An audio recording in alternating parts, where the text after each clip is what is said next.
Hey everybody, what's happening? Brent Axe here from syracuse.com. We're live on the Syracuse Orange Basketball Facebook page. It's Super Bowl weekend, and the Orange get another win.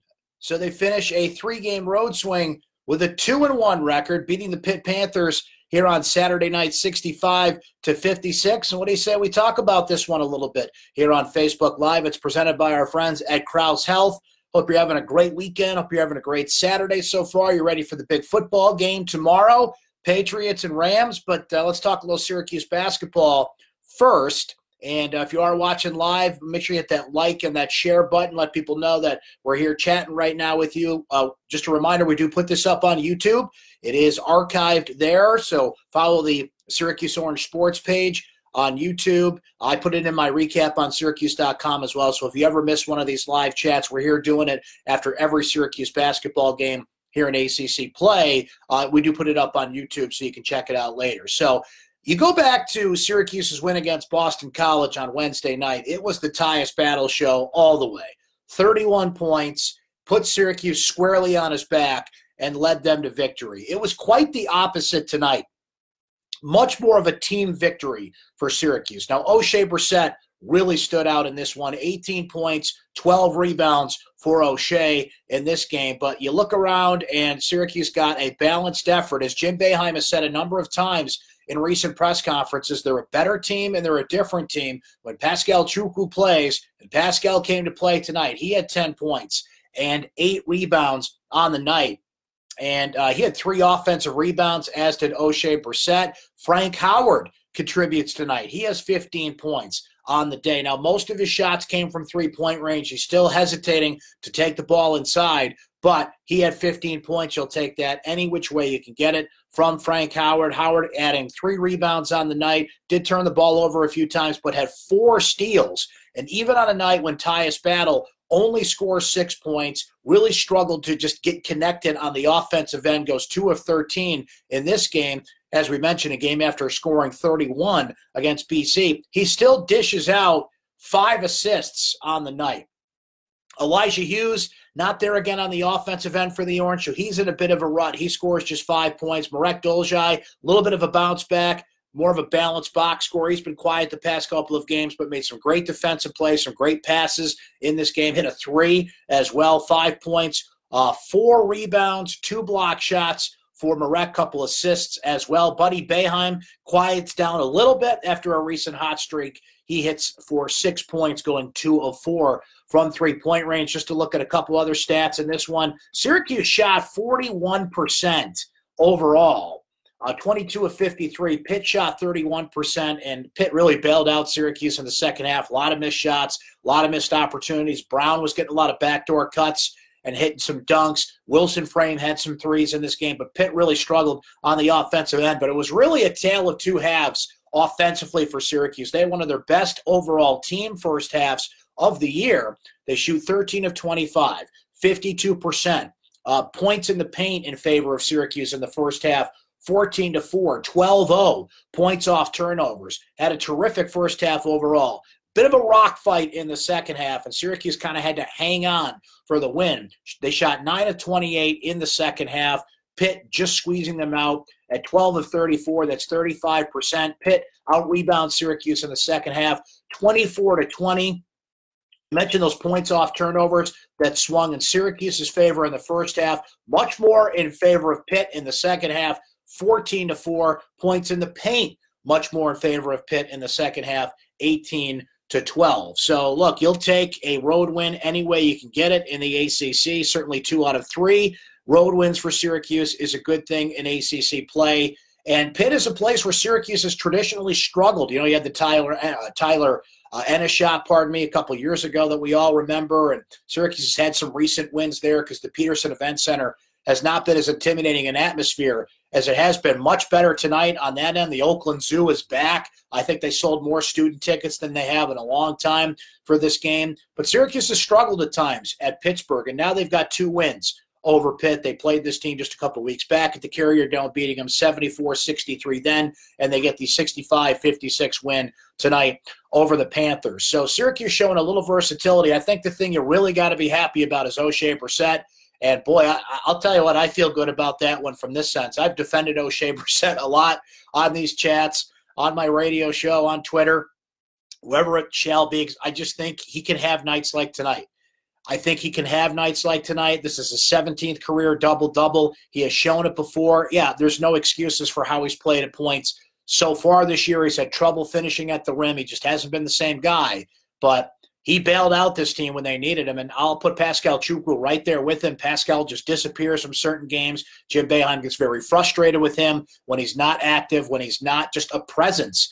And then he'll bounce back with a game like this. It's kind of like The Godfather. Just when you think he's out, he pulls you back in and has a great game like tonight. And Syracuse needed it because they have not had a point presence in the paint. They haven't had a presence in the paint, period, consistently. It kind of goes in spots. And when it is the case, it's Tyus Battle who's getting inside a little bit from O'Shea. But to get that strong double performance from Pascal and O'Shea, look, you've got to win in different ways. You can't just count on Tyus Battle. I'm not even talking about 31 points. You just can't have Tyus Battle go out there and put that team on his back night in and night out. So to see O'Shea, Pascal, Frank Howard come through, look, Frank, you got to survive a bad second half. I think the officiating was tilted much towards Pittsburgh's way. You guys know how I feel about officials. I don't say that unless I really feel it because I think it's just, it's kind of a lazy, easy excuse to blame officials. I will give the officials credit, and they finally saw the kick-out play that McGowan's did, that Wilson Frame tried a couple of times, and they got away with it. They finally called it in the second half, and that took away a three-pointer from Pittsburgh, and points were precious in a second half. That was a bit of a rock fight between Syracuse and Pitt. We gave you the numbers a moment ago and how both teams really struggled to score in the second half. So the versatility is a good thing. It showed, you go from one game where Tyus leads the way to a bit more of a balanced scoring effort tonight. So now you come out of a 3-game road swing 2-1. But as you guys know, the schedule starts to really ramp up, and it starts Tuesday night against Florida State, who's a team. They're 4-4 in ACC play. Syracuse improved to 7-2 in ACC play. And I think Florida State has 6 overall losses and for some reason hung in the top 25. I'll be curious to see if they're still in the top 25 come Monday. They did win today, Florida State. I'll have to look it up while we're talking about it here. They had a 10-point win today. By the way, speaking of low-scoring games, did you see that NC State game? I'm going to pull up the ACC scores while we're yakking about it here. Unbelievable. 47-24. That's a final score today between Virginia Tech and NC State. Virginia Tech winning that game. Florida State beat Georgia Tech. That was at 59-49. So quite a few low-scoring games in the ACC today, and Syracuse is involved in that. But, while we're discussing it here, let's bring up Syracuse's schedule because it only gets tougher from here. You had to grab this one. I think it will go down as a quad 1 win for Syracuse. Last I checked, it was right on the line. You got to win on the road, and you got to bounce back and then show you can win in different ways. But you look at the schedule upcoming here for Syracuse. You get Florida State, certainly a quad 1 win and a quality ACC opportunity for the Orange. They get Boston College again, and that is not as high of a quad ranking win as you would want it to be. I think it's going to end up being a quad 3 game because this time it's at home. You don't get as much credit for the road win, so you got to take care of business there. We mentioned that NC State team that's ranked but only scored 24 points today, but won't be an easy game. And you get Louisville, Duke, and Carolina. And that goes, I think, Wednesday. It's a short stretch there. Wednesday, Saturday, Tuesday, I believe, is how that goes. I mean, starting with Florida State, let's see. 1, 2, 3, 4, 5 of your next 6 opponents are top-end ACC teams, ranked teams for the Orange. So you had to stack up as many ACC wins as you could to this point, and they did. 7-2. They slipped against Georgia Tech, and you'd rather have one more in your back pocket than that. But to be 7-2 at this point, you'll take it because it's only getting tougher from here. All right, let's see what you guys are saying in the comments here. This guy's excited about getting that 10th win, or that 7th win, pardon me, in ACC play, and how Syracuse won this game tonight. Halfway home in ACC play, by the way. Josh saying Florida State will be tough. Rob saying halfway through league play, Syracuse is 7-2, given the struggles they've experienced during non-conference play. Are we ahead of schedule or right on par? I think it's a good question, Rob. I think they're right where they should be. I think you've got to expect a loss you don't see coming in league play, and Georgia Tech certainly qualified as that. They've got a terrific win over Duke in their back pocket, a couple of take-care-of-business wins in the last 2 games. I don't think Virginia Tech hurts them. You're going to lose to some quality teams in the ACC. I don't think that ultimately is going to tilt the scales one way or the other for the Orange. So I think they're right on par where they should be, short of that Georgia Tech loss at this point. David saying, not beating weak teams by much. Does this hurt us with the new NCAA matrix? That's a good question, David. I don't think margin of victory is taken into account more. The thing they do move around is, if you play a team twice, like Syracuse has played Pitt twice and BC twice, they give you more credit for the road wins. So, we'll see if Syracuse can get that return win and beat Boston College at home next week, because that was a quad 2 win on the road. It might end up only being a quad 3 win at home for the Orange there. Joe saying what I think a lot of people feel about this one. I'll take the win, especially with Tyus not playing well. It's not that Tyus didn't play well. I think Pitt defended him. I think a lot of those shots that he missed normally go in for him. I saw about 3 or 4 shots that he normally gets that just kind of rimmed out. He still had 5 assists out there and kind of that weird hybrid point guard role he plays at times. I was encouraged that Frank Howard stepped up, hit some shots, stayed out there at point guard, wasn't pulled for Tyus in that sense. So you got to know that this team can back up their star when he's not on his game, and certainly that was the case tonight. Christopher saying, FSU, not a good road team. I like their chances Tuesday. Tough rest of the schedule, but think Syracuse will be okay. Brian noting that Virginia Tech showed why they kicked out Buzz when they couldn't score. NC State will come back hard after that loss. Glad we don't get them yet. Yeah, they don't get NC State until the 13th, night before Valentine's Day. Let's see. Richard saying, watched in Myrtle Beach. Good road win. Hope things are great down there in Myrtle Beach. It's starting to warm up here in Syracuse, Richard, after, frigid 0 or below temperatures. And you see 48 in the forecast. It might as well say 90. So hope the weather's been good down there for you in Myrtle Beach. Let's see. Neil saying Jimmy B gave a BS to the media for predictions. That was awesome. Thanks for what you do from Southern California. Yeah, you got to love Boeheim. He's always got a foil with the media, right? When the media says something and it doesn't quite live up to it, he loves to circle back on that. He often doesn't cite us when we're right, though. Sometimes we do get it right, and you got to drag that out of it once in a while. I will give Boeheim credit, though. I talk to him once a week on the radio, and it's always an adventure. You never quite know which way the wind's blowing that day, but you can ask him anything, and he's not always going to give you the answer you want, but he's certainly open to questioning there. And there have been times when he has called my show, heard something I said, and said, you were right about that. We actually had an argument. I shouldn't say an argument. We had a disagreement a couple years ago. I asked him, I said, can Tyus Battle in a pinch, if you really need him to, play point guard? Now, to be fair, that's 2 years ago. He's a freshman, and you wouldn't think it at the time. And this was the team that had Tyler Lydon and was very deep at that point. And Jim, basically laughed at me during that conversation. It's interesting to see it come full circle that he is playing a little point guard for this team at times. Just goes to show you, once in a while we get it right. But, Boeheim never short on firing off some comments at the media, that's for sure. That's what we're here for. Let's see. Jamie saying, how about some of the chants from the Pitt students? Yeah, USA chants at O'Shea Brissett. I think they threw one at Marek as well. O'Shea's from Canada, and they're throwing USA chants on him. Well, O'Shea, can you see 18 points and 12 rebounds against Pitt tonight? And Pitt's got like 4 guys on their team.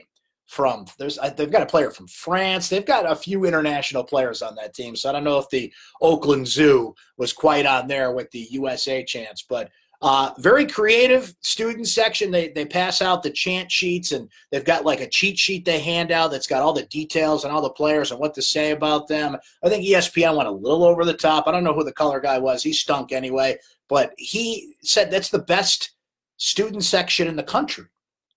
And I'm just thinking to myself, bro, have you been to Cameron Indoor Stadium? Like, it doesn't top that. Maybe I missed it. Maybe he said other than Cameron Indoor Stadium, but that is not the best student section in the country. Oakland Zoo's great. Don't get me wrong. They're on top of you, but first of all, they haven't been there the past couple of years because Pitt's been bad. They didn't win an ACC game last year. Second of all, Duke has the best student section in the country. That's not a debate. So Very creative chance, though. We'll say in air quotes, creative chance from the Pitt students, the Oakland Zoo, as they call them. Brian saying Kerry Boeheim, Joe Girard III, and super talented Goodine with Hughes and hopefully Brissett and Guerrier may be a huge added athletic and able to jump and quick. So you're talking about a lot of guys for next year's team. Tom noting Michigan State just lost to Indiana. Thanks for telling us about that one, Tom. Game day was there today. They have not made the official announcement yet. I think they're still kind of riding it out just to make sure, but I would be stunned if game day does not come to Syracuse for the Syracuse-Duke game on February the 23rd. That should be an 8 p.m. tip time as well. It's either going to be 6 or 8. We know that, but I'd be floored if they don't come to that game. As we know, it's already sold out. And it's going to set a new attendance record. Joe saying, I'm in Northern Virginia, and they had this game had a Big East feel. Always try to catch Syracuse-Georgetown down here. And D.C., always love it when the Cuse beats the old Big East teams. It felt like a Big East game, didn't it, Joe? For that reason, it was kind of a rough-and-tumble rock fight. Pitt broke out the old-school uniforms. I was kind of hoping Syracuse would break out their old-school uniforms, the old ones with, like, the cursive script on the front, the, Sherman Douglas, Derek Coleman days. So I was hoping they would match that. Game felt like that. And it's interesting because Syracuse-Duke is a rivalry, but, obviously Duke's main rival is North Carolina. And one thing about the ACC is Pitt Syracuse's best rival there. They came into the league together, and it's certainly an old Big East rivalry, a surviving one. Is that the best one they have going at this point? Because Duke's the most intense, but you ask 100 Duke fans who their main rival is, they're all going to say Carolina. So, those old rivalry games, when they take on this kind of feel, it is kind of cool. And, even the games that Syracuse continues to play, you want to see them to continue to play. You want Georgetown on the schedule. You want St. John's on the schedule. You want Villanova when you can play them and kind of mix in those old Big East rivals. But, yeah, once in a while, Syracuse and Pitt will play a game like this, and it'll feel like the old Big East. I think they mentioned that on the broadcast a couple of times as well. Ronald bringing up a great point. Turn the court for Duke. I've always wondered when they were going to do that. They certainly can. It's not easy logistically to put the court kind of in the middle of the Carrier Dome, and now you're talking about 40,000, 45,000 people you can get, and you'd get it. You'd pack it in, man. They sold out that game quickly. 35,000 plus. You tell me you can't find another 10,000 people especially if the court is in the middle of the dome and the sight lines are better. It's not easy to do logistically. They can do it, though, and I hope they do it one day because there'd be all kinds of records you could be setting that day. Torrance bringing up UConn. Yep, Syracuse and UConn seem to play every year. Seems to be in Madison Square Garden, some sort of preseason NIT matchup or something like that. And that's always good because both teams draw fans to Madison Square Garden as well. So Florida State on Tuesday. Let's take a look at Florida State a little bit while we're kind of looking ahead. And we brought up the schedule for Syracuse. 5 of their next 6 games are against teams that are currently in the top 25. I'm wondering if Florida State will be there come Monday. NC State's going to drop out after losing that game to Virginia Tech 47-24. I can't get over that score, but still tough teams. Still, teams that have certainly been in the rankings and will not be easy for Syracuse. So if we mentioned Florida State beat a real cold shooting Georgia Tech team, 59-49, 10-point game there. They just went to Miami and beat the Canes 78-66. Before that, they beat Clemson 77-68. Now, before that streak, they lost 3 in a row. They lost at Duke, or at home against Duke, just by 2. It was an 80-78 game, almost clipped Duke that day. Then they go to Pitt and lose. This Pitt team that Syracuse just beat. Florida State losing to them 75-62, and then they lost to Boston College by 5, 87-82. So they've been up and down, 3 losses in a row, 3 wins in a row for Florida State. So it'll be interesting what kind of team comes into the Dome on Tuesday night. Somebody mentioned that they have not been a good team on the road so far this year. Terrence Mann has been great for them. Trent Forrest, Phil Coffer, some names to throw at you. Kabinjale, I believe is how you say his name, leading scorer for Florida State this year. So it's interesting, the kind of run they're on right now. They're 16-5. They're 4-4 in ACC play. It's a quality ACC win. It's a quad 1 win for Syracuse. So you want to grab this one, particularly if they have not been a good team on the road. So we'll see how this one goes for Syracuse on Tuesday night. Who's watching the Super Bowl tomorrow, huh? Rams 31, Patriots 24. That's my prediction. Now, fair warning, that might be the Bills fan in me, like hoping that's what happens in this game tomorrow. Listen, as much as you kind of get sick of the Patriots, every single Super Bowl they've been in the Brady-Belichick era has been a great game. You think of Adam Vinatieri's field goal. They play the Carolina Panthers. That's a 3-point game. The game against Donovan McNabb and the Eagles, that's a 3-point game. Comes down to the fourth quarter. The 2 Super Bowls against the Giants. Giant fans certainly remember that. The Tyree catch from Syracuse, and the second time they beat the Patriots. And, even last year, Philly special, the Eagles beat them. The year before that, you got Malcolm Butler, the catch on the goal line.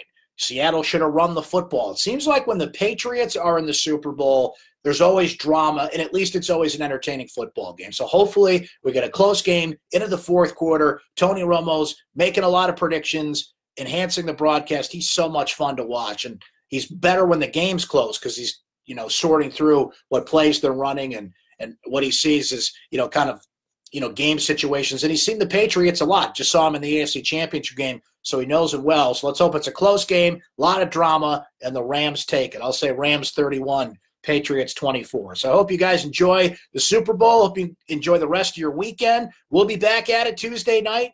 Another 8 o'clock tip time for Syracuse, so we'll be right here on Facebook Live, presented by Krause Health after that game. Please check out my recap on syracuse.com tomorrow. All the great coverage from Mike Waters and the crew that were down in Pittsburgh. And we'll come back Tuesday, do this whole darn thing all over again, okay? In the meantime, you guys enjoy the big game. Enjoy the rest of your weekend. We'll talk to you again right here Tuesday night on Facebook Live.